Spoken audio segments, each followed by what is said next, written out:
स्वागत है दोस्तों नई वीडियो में। तो ये वीडियो देखेंगे हम लोग क्लास 12 के इकोनॉमिक्स जिनका है उनके लिए, ठीक है। चलिए, ये इकोनॉमिक्स जो आर्ट्स वाले हैं उन्हीं के लिए, जो आप लोग का एग्जाम जो है वो कल होने वाला है, यानी 17 तारीख को, ठीक है, उनके लिए है।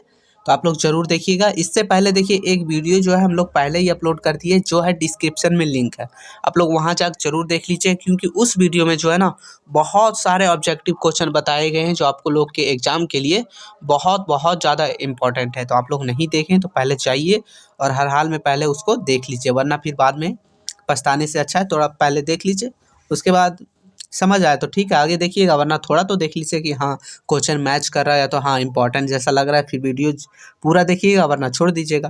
पर पहले देखिए, जाइए विजिट कीजिए, ठीक है। डिस्क्रिप्शन में लिंक है और टेलीग्राम चैनल का भी लिंक है डिस्क्रिप्शन में, वहाँ से जाके जुड़ जाइए ताकि कुछ भी अपडेट वगैरह सबसे पहले मिलते रहे। तो चलिए शुरू करते हैं। क्लास 12 इकोनॉमिक्स अर्थशास्त्र, जिसका एग्जाम कल होने वाला आर्ट्स वालों के लिए है, ठीक है। टोटल 40 क्वेश्चन देखेंगे इंपॉर्टेंट, लेकिन एग्जाम में आप लोग का सिर्फ 30 क्वेश्चन ही पूछा जाएगा। 1 घंटा का टाइम मिलेगा, ये आप लोग को पता है। चलिए हम लोग देखते हैं, डायरेक्ट क्वेश्चन की तरफ चलते हैं। क्वेश्चन हिंदी इंग्लिश दोनों में रहता है, लेकिन हिंदी में करवा रहे हैं, कहा है कि आर्ट्स वाले बच्चे हैं तो आर्ट्स वाले अधिकतर जो है वो हिंदी में ही देते हैं। तो चलिए देखते हैं। क्वेश्चन फर्स्ट है हम लोग का, बोल रहा है कि अर्थव्यवस्था की किस समस्या का संबंध उत्पादन की तकनीकी के चयन से है। तो किसका है? ऑप्शन नंबर 3 हो जाएगा, कैसे उत्पादन करें, ये एक समस्या है तकनीकी। चलिए दूसरा क्वेश्चन देखेंगे। बोल रहा है कि कुल उपयोगिता अधिकतम होती है जब सीमांत उपयोगिता का मान खाली स्थान होता है। तो इसका जो आंसर हो जाएगा हम लोग का, वो हो जाएगा ऑप्शन नंबर 1, ठीक है, 0 हो जाएगा, ठीक है, ऑप्शन नंबर 1। चलिए आगे देखते हैं। क्वेश्चन नंबर तीसरा बोला, सामान्यतः एक उदासीनता वक्र होता है, तो कैसा होता है? तो ये हम लोग का आंसर होगा तीसरा का ऑप्शन 3, मूल बिंदु की ओर उत्तल होता है। कैसा होता है? मूल बिंदु की ओर उत्तर। चौथा क्वेश्चन देखेंगे, बोला सामान्यतः एक मांग वक्र की ढाल होती है, तो ये ऋणात्मक होती है। कैसी होती है? ऋणात्मक, ऑप्शन नंबर 2। चलिए आगे देखते हैं क्वेश्चन नंबर 5वां। तो क्वेश्चन नंबर 5वां बोल रहा है कि एक सरल रेखा मांग वक्र के मध्य बिंदु पर मांग की कीमत लोच होती है। तो ये हम लोग का जो आंसर होगा 5वां का, वो होगा ऑप्शन नंबर 2, 1 होती है। क्या होती है? 1, ऑप्शन नंबर 2 होगा 1। चलिए ध्यान रखिएगा। चलिए आगे देखेंगे हम लोग क्वेश्चन नंबर 6। तो क्वेश्चन नंबर 6 बोल रहा है कि निम्न में से किस वक्र का आकार उल्टा यू के आकार का होता है। तो किसका होता है? तो ये हम लोग का आंसर होगा 6 का ऑप्शन 4 होगा, औसत उत्पादन, ठीक है, ऑप्शन नंबर 4 औसत उत्पादन, ध्यान रखिएगा। चलिए आगे देखते हैं क्वेश्चन नंबर 7वां। क्वेश्चन नंबर 7वां बोल रहा है उत्पादन फलन Q बराबर AL, मतलब ये जो है में पैमाने का प्रतिफल का माप है। तो इसमें का जो आंसर हो जाएगा ऑप्शन नंबर 1 हो जाएगा, ठीक है। आप लोग इसको कैलकुलेट करके और पता करके पढ़े होंगे तो आप लोग को पता चल जाएगा। ऑप्शन नंबर ए हो जाएगा, अल्फा प्लस बीटा। चलिए आगे देखते हैं क्वेश्चन नंबर 8वां। बोला है सीमांत लागत और औसत लागत एक दूसरे के बराबर होती है जब जो है, तब क्या होता है? तो तब जो हम लोग का 8वां का आंसर होगा ये है 8वां, ठीक है। 8वां का जो आंसर होगा ऑप्शन नंबर हो जाएगा 4, मतलब औसत लागत जो है न्यूनतम होती है। क्या होती है? औसत लागत न्यूनतम होती है। चलिए आगे देखेंगे हम लोग क्वेश्चन नंबर 9वां की तरफ। तो क्वेश्चन नंबर 9वां हुआ है, निम्न में से कौन सा वक्र उत्पादन अक्ष के समांतर होता है। तो कौन सा? तो ये हम लोग का 9वां का आंसर होगा ऑप्शन नंबर 1, कुल स्थिर लागत वक्र, ठीक है, कुल स्थिर लागत वक्र। चलिए आगे देखते हैं 10वां नंबर क्वेश्चन।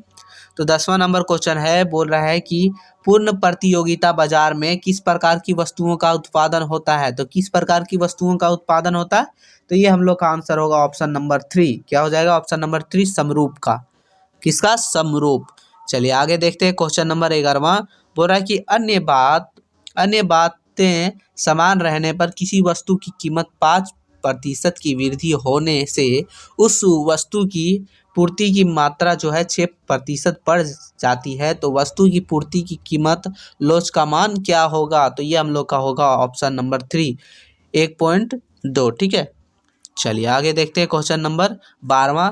बोल रहा है कि अल्पकाल में एक पूर्ण प्रतियोगिता फर्म का हानि होता है जब वो जो है MR जो है वो MC से जो है छोटा होता है, ठीक है, मतलब बड़ा होता है। छोटा होता है, छोटा MC जो है छोटा होता है, MR बड़ा होता है तब। ऑप्शन नंबर 2 इसका सही हो जाएगा। चलिए आगे देखते हैं क्वेश्चन नंबर 13। ठीक है, क्वेश्चन नंबर 13 देखते हैं। बोला कि यदि किसी वस्तु की बाजार मांग तथा बाजार पूर्ति क्रमशः 4D और S है तो बाजार संतुलन में निम्न में से किस स्थिति को से दर्शाया जा सकता है, किस स्थिति से? तो ये हम लोग का जो आंसर होगा ये होगा ऑप्शन नंबर 1 भी होगा, 2 भी होगा, 3 भी होगा, मतलब इनमें सभी होगा। ऑप्शन नंबर D इसका सही हो जाएगा, इनमें सभी, ध्यान रखिएगा। चलिए आगे देखते हैं क्वेश्चन नंबर 14। क्वेश्चन नंबर 14 बोल रहा है कि पूर्ति अधिक्य की स्थिति में किसी वस्तु की कीमत जो है वो खाली स्थान होने की प्रवृत्ति होती है। तो ये हम लोग का 14 का जो आंसर होगा वो ऑप्शन नंबर ए हो जाएगा, वृद्धि। क्या हो जाएगा? वृद्धि होने की प्रवृत्ति होती है, वृद्धि, ऑप्शन नंबर 1। चलिए आगे देखते हैं 15 नंबर क्वेश्चन। बोल रहा है कि फर्म के मुक्त प्रवेश तथा निकास की स्थिति में बाजार कीमत सदैव खाली स्थान के बराबर होता है। तो किसके बराबर होता है? तो ये हम लोग का आंसर होगा ऑप्शन नंबर 4, औसत परिवर्ती लागत के बराबर। कैसे होता है? औसत परिवर्ती लागत के बराबर, ऑप्शन नंबर 4। आगे देखते हैं 16 नंबर क्वेश्चन। बोल रहा है कि उच्चतम निर्धारित कीमत से बाजार में खाली स्थान की स्थिति उत्पन्न होती है। तो यहाँ क्या होगा? इसका आंसर हम लोग का जो होगा वो होगा ऑप्शन नंबर 3। 16 का ऑप्शन नंबर 3 हो जाएगा, पूर्ति अधिक्य। ठीक है, पूर्ति अधिक्य, ऑप्शन नंबर 3। चलिए आगे देखते हैं 17 नंबर। बोल रहा है एकाधिकार में फर्मों की संख्या कितनी होती है? तो कितनी होती है? ये होती है 1। कितनी होती है? 1 होती है। ठीक है, चलिए आगे देखते हैं 18 नंबर क्वेश्चन। 18 नंबर क्वेश्चन हम लोग का है, बोल रहा है कि एक एकाधिकार नियंत्रित कर सकता है। क्या नियंत्रित कर सकता है? तो ये हम लोग का जो आंसर होगा ऑप्शन नंबर 3 हो जाएगा, मतलब कीमत और उत्पादन दोनों को। ठीक है, कीमत और उत्पादन मात्रा दोनों को। चलिए आगे देखेंगे क्वेश्चन नंबर 19। तो क्वेश्चन नंबर 19 है, बोल रहा है कि जिस बाजार संरचना में केवल 2 फर्म हो उसे कहते हैं। तो उसे क्या कहते हैं? द्विअधिकारी। 2 फर्म है इसलिए द्विअधिकारी, ऑप्शन नंबर 2। चलिए आगे देखते हैं 20वां नंबर। बोल रहा है कंट्रेल निर्माण किस प्रकार की बाजार संरचना का संभव है? तो किस प्रकार की? तो ये हम लोग का 20वां का जो आंसर है वो हो जाएगा ऑप्शन नंबर ए, पूर्ण प्रतियोगिता। क्या हो जाएगा? पूर्ण प्रतियोगिता, ध्यान रखिएगा। चलिए आगे देखते हैं क्वेश्चन नंबर 21। बोल रहा है कि the general theory of implement interested and money, ये जो है एक बुक है। ठीक है, इनके लेखक कौन है? तो ये इनके लेखक हो जाएंगे J.M. केन्स। ठीक है, देख लीजिएगा, J.M. Keynes, option number 3। चलिए आगे देखते हैं क्वेश्चन नंबर 22वां।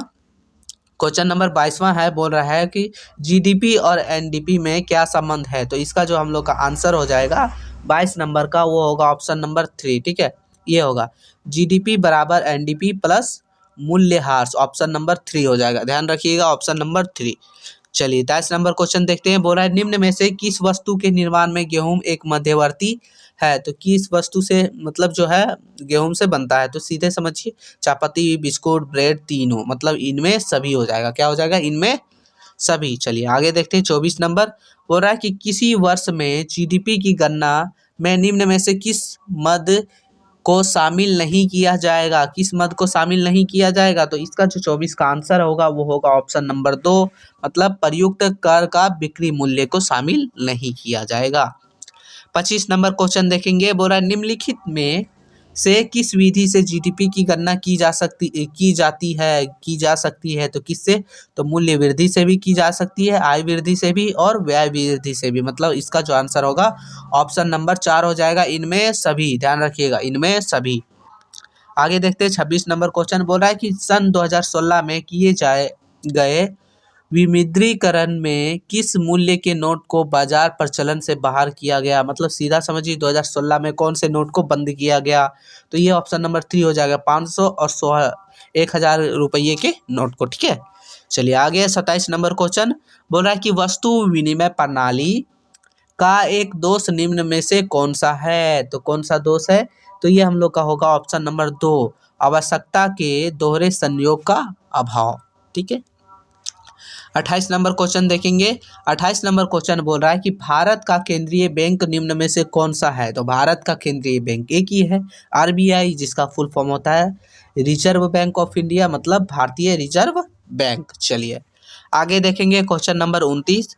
तो क्वेश्चन नंबर 29 बोल रहा है कि निम्न में से किस परिस्थिति में मुद्रा की पूर्ति में कमी हो सकती है, तो किस परिस्थिति में हो सकती है। तो ये हम लोग का 29 का जो आंसर होगा ऑप्शन नंबर 4 होगा, मतलब बैंक दर की कमी में, नगद आरक्षित अनुपात में वृद्धि में, और आरबीआई के द्वारा प्रतिभूतियों का क्रय में, मतलब ऑप्शन नंबर डी हो जाएगा, 4 हो जाएगा, ठीक है, इनमें सभी। चलिए आगे देखते हैं क्वेश्चन नंबर 30वां। तो क्वेश्चन नंबर 30वां है, बोल रहा है कि उपयोग फलन C बराबर 100 प्लस 0.5 y में स्वायत्त उपभोग है, तो ये हो जाएगा ऑप्शन नंबर 300, ठीक है, 100। चलिए आगे देखते हैं 31 नंबर क्वेश्चन। बोल रहा है कि MPC के मान के संबंध में निम्न में से कौन सा कथन सत्य है, तो ये होगा ऑप्शन नंबर 3 हो जाएगा हम लोग का, ठीक है, ऑप्शन नंबर 3 हो जाएगा, आप लोग इसे देखिएगा। चलिए आगे देखते हैं 32 नंबर क्वेश्चन। तो बोल रहा है कि यदि किसी अर्थव्यवस्था में MPC का मान जो है 0.4 हो तो MPS का मान क्या होगा, मतलब MPC का मान 0.4 है तो MPS का मान जो है हम लोग का, इसका जो आंसर होगा वो हो जाएगा ऑप्शन नंबर 2, ये 0.6 हो जाएगा, क्या हो जाएगा 0.6, ध्यान रखिएगा। चलिए आगे देखते हैं क्वेश्चन नंबर 33। तो क्वेश्चन नंबर 33 है, बोल रहा है कि यदि अर्थव्यवस्था में MPS में वृद्धि हो तो कुल बचत में क्या होगा। तो MPS में वृद्धि हो रहा है तो कुल बचत में जो है वो हमेशा वृद्धि ही होगा, ठीक है, ऑप्शन नंबर 1। चलिए आगे देखते हैं 34 नंबर क्वेश्चन। बोल रहा है कि भारत में वित्तीय वर्ष की काला विधि होती है, तो वित्तीय वर्ष की काला विधि कितनी होती है, तो ये हम लोग का जो आंसर होगा 34 का वो होगा ऑप्शन नंबर 3, 1 अप्रैल से 31 मार्च तक, ठीक है, 1 अप्रैल से 31 मार्च तक होती है। चलिए आगे क्वेश्चन नंबर 35 बोल रहा है निम्न में से कौन सा प्रत्यक्ष कर का एक उदाहरण है, तो प्रत्यक्ष कर का उदाहरण जो हो जाएगा निगम कर हो जाएगा, ठीक है। चलिए अब देखेंगे क्वेश्चन नंबर 36 की तरफ। तो क्वेश्चन नंबर 36 है, बोला कि राजस्व घाटा क्या होता है, तो राजस्व घाटा क्या होता है, तो ये हो जाएगा ऑप्शन नंबर ए, राजस्व व्यय और राजस्व प्राप्ति का अंतर को ही राजस्व घाटा कहते हैं। चलिए आगे है क्वेश्चन नंबर 37 देखेंगे। बोल रहा है कि किस प्रकार की वस्तुओं के उपभोग में प्रतिदृप्त नहीं होती है, तो ये कौन से वस्तुओं में, तो ये हम लोग का हो जाएगा क्वेश्चन नंबर 37 का होगा ऑप्शन नंबर 4, निजी वस्तुओं में। कैसी वस्तुओं में, निजी वस्तुएं, ठीक है। चलिए 38 नंबर क्वेश्चन देखेंगे। बोल रहा है कि विश्व बैंक की स्थापना किस वर्ष में हुई थी, तो विश्व बैंक की जो स्थापना है वो हो जाएगा ऑप्शन नंबर 2, 1944 में हुई थी। कब हुई थी, 1944 में।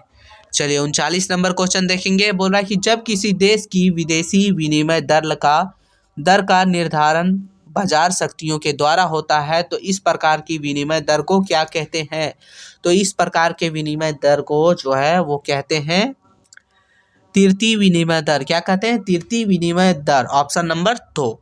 अब देखते हैं क्वेश्चन नंबर 40 और हम लोग का आखिरी क्वेश्चन। बोल रहा है निम्नलिखित में से भुगतान संतुलन के चालू खाते का एक घटक कौन सा है, तो इसका जो आंसर होगा ऑप्शन नंबर 3 हो जाएगा, वस्तुओं का आयात। क्या हो जाएगा, वस्तुओं का आयात। तो यही हम लोग का टोटल 40 क्वेश्चन था जो आप लोग के लिए बहुत बहुत इंपॉर्टेंट क्वेश्चन है, ठीक है। और इसी के साथ साथ डिस्क्रिप्शन में जो लिंक है वो वीडियो जरूर देख लीजिएगा, उससे जो है ना बहुत ज़्यादा क्वेश्चन मैच करेगा, तो आप लोग उसे थोड़ा सा भी मिस मत कीजिएगा। चलिए फिर मिलते हैं आगे की वीडियो में, तब तक के लिए जय हिंद।